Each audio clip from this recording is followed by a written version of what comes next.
Әмеңгерлік азабы. Авторы Сәбит Мұханов, оқыған Назерке Еркінбекқызы. Болған бір оқиғадан. Жері терезесінің қарын жамаған сынық төрт көзіне белгі берген таң. Ала сәулеленіп, қап-қара тұнжыраған түнді жамылған дала бозымықтау, қара көлеңке түрге айнала бастады. Соқпа пештің түбінде жамулы жабаға бөстекті жамылып, бұрылдап ұйықтап жатқан Тілеген сол кезде оянды да: «Қатын, тұр», деді. Әйелі Сақыпты оятып: «Қапшықтарды даярлап едің? Азын аулақ бидайды қалаға апарып өктіріп әкелейін. Атты суарып жегейін. Оға шейін керек жарақты даярлап қой». Сақып дудырланған шашын жиып, көне тоз кимешегін басына ілді де аяғына мәсісін киді. Ол тұра беріп еді, неге екенін білмеді. Басы айналып, көзі қарауытып кетті. Орнынан шынтақтап тұра берген Сақып буындары дірілдеп құлап қала жаздады. «Өй, мұның не?» деді Сақыптың бұл халін сезген Тілеген. «Басым айналып, жүрегім өріп барады», деді Сақып маңдайын сипап. «Терде шығып кетуін қарашы». «Неге?» деп Тілеген Сақыптың маңдайын ұстап еді. Суық тер шыпши қалған екен. «Жарықтығым, мұның қалай?» деді Төлеген. «Сап-сау сияқты едің ғой, не пәле кеп қалды әп-сәтте?» «Сұрағаның әкесі-ай, білмеймін не болғанымды. Жаңа оянғанда сап-сау еді, жүрегім әкетіп барады». Тілеген сасайын деді. Неге екенін өзі де білмей, есік жаққа жүгіре басып барды да қайта келіп Сақыптың басын ұстады. «Қалайсың?» деді ол. «Бойым кішкене жадырайын деді. Құсқым келіп еді, басылыңқырады. Жұмысынан қалма, атыңды суарып келде, көжеңді ысытып қояйын». Тілегеннің сасқан жүрегі орнына түсейін деді. Ол жылы жүн көпісін киді де белін буып, басына тымағын киіп шықты. Атын суарды. Өткен күнгі жүрістен денесіне қатқан терін қырауын қырғышпен қырды. Кішкене суын бассын деп аттың басына жарты дорба сұлы ілді де шана сайман жегілік қылып даярлап қайтадан үйге кірді. «Қатын, тәуірмісің?» деді ол. «Тәуірекпін. Көже ысыды, қазір ішесің бе? Атыңды жегіп алып ішесің бе?» «Әкел, қазір ішейін». Шеті кетілген сараяққа бұл бұрқыраған табын аяқ ұн көжені Сақып қойды да Тілегенге ұстатты. Алдына майлық орамал жайып, отқа көмген нанда келіп турады. Тілеген көже мен нанға тыңқия тойып алды. «Қашан қайтасың?» деді Сақып. Әйелдің «Қашан қайтасың, қанша жүресің?» деп жол жойын сұрауы ел әдетінше ерсі. Жұмыс. Сол әдетімен Тілеген Сақыптың сөзін ұнатыңқырамады.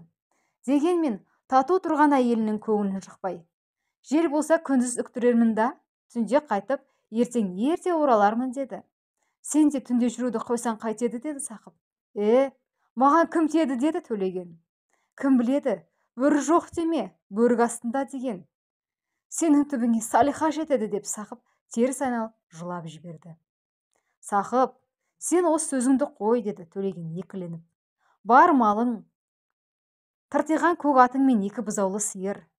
Жазғы үйіңнің түрі анау, тоқым қыларлық киізі жоқ. Қысқы үйің мынау, көр. Үйіңде бүтін бір төсеніш те жоқ. Ақ үйімен, қора қопсысымен, мал мүлкімен жалғыз және жесір отырған Салиханы алсам, қолың жылысуға малынбай ма? Сол мал сенікі болмай ма?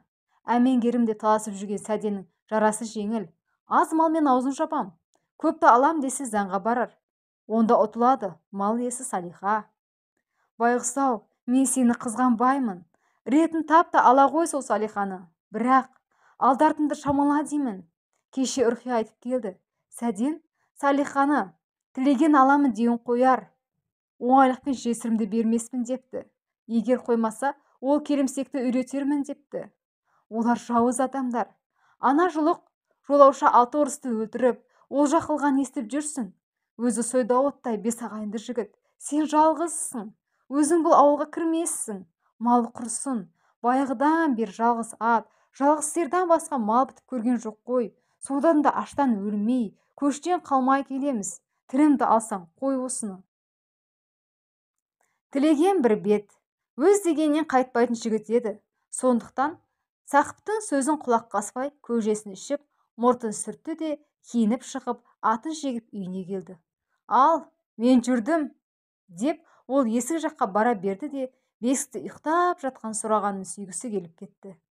Бесіктің үстінде жабулы тұрған шапанның өңірін көтеріп, бырылдап ұйықтап жатқан Сұрағанды оятып алармын деді де, сүймей мұрнының ұшын ғана тақап жеңіл иіскеді. Жыбырлатқан мұрттан Сұрағаны оянып кетті. Тілеген бойын енді тежей алмай, Сұрағанды шолпылдады, сүйіп алды. Сол кезде неге екенін кім білсін, көңілі қимығандай болып жайдан-жай жылағысы келді. Екі шекесі торсықтай, аппақ сазандай Сұраған ұйқысын ашып, таңғыштан шығып жатқан кішкене саусақтарымен Тілегеннің мұртын ұстап, жымиып күлді де көзін уқалады. Тілеген тағы да сүйіп, алақанын иіскеп, маңдайынан бір сипатта далаға шықты.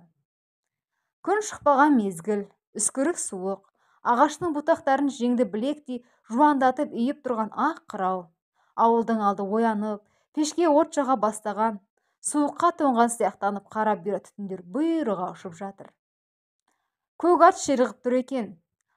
Шанаға Тілегеннің аяғы тигенде желе жөнелді. Тілеген аппақ кебіндей далада жыландай иіріліп, сарғайып жатқан қысқы жіңішке жолға түсіп, ауылдан шыға берді де арт жағына бір қарап, осы Сағып неге сонша ренжіді деп ойын оның өздеріне аударды. Күліп жатқан Сұрағаны көзіне де елестеп кетті. Апырай, өз жүрегім өрекпіді. Тек қайырлы сапар болған деп атты қонтпен бір шыққыртып, мойындағы бөкебайына тұмсығын тығып, қалың ойға шомды. Мақырпенің Күшікбай ауылына қарай созылған Сарытап қысқы жолының үстінде түн жамылып біреу келе жатыр. Түн аяз, қалың қырау, ай жарық. Шананың дауыстары сырылдайды, қар сықырлайды. Анда-санда ішт ай но деген дауыс ара-тұра. Базардан алып келген темір астау, сұрасаң біздің қалқа қиғаш қастау. Алыстан ат телетіп келгенімде, әзілге жарамайды қалқам жастау, деп аяғын баяулатып, қайырған ән естіледі. Бұл оның үктіріп алып, төнделетіп келе жатқан Тілеген еді. Қыраудан тон жамылған ағаштың бұтақтарын желпіген әлсіздеу азырық жел бар. Жолдассыз түнгі жүріс адамды жалықтырады ғой. Шанада отыра беруге жалыққан Тілеген біраздан кейін тоңайын деді. Ол шанадан түсіп, аттың божасын қанатқа ілді де соңында жаяу аяңдады. Орта жолда шырпылау қалың ағаш бар еді. Жол кесіп өтетін, сонда ит құс кез келер деп Тілегеннің сақтық қалған жолдағышы бар еді. Назарларыңызға рахмет. Екінші бөлімін күтіңіздер. Екінші бөлімінде жесірге таласқан екі еркектің әңгімесі баяндалады.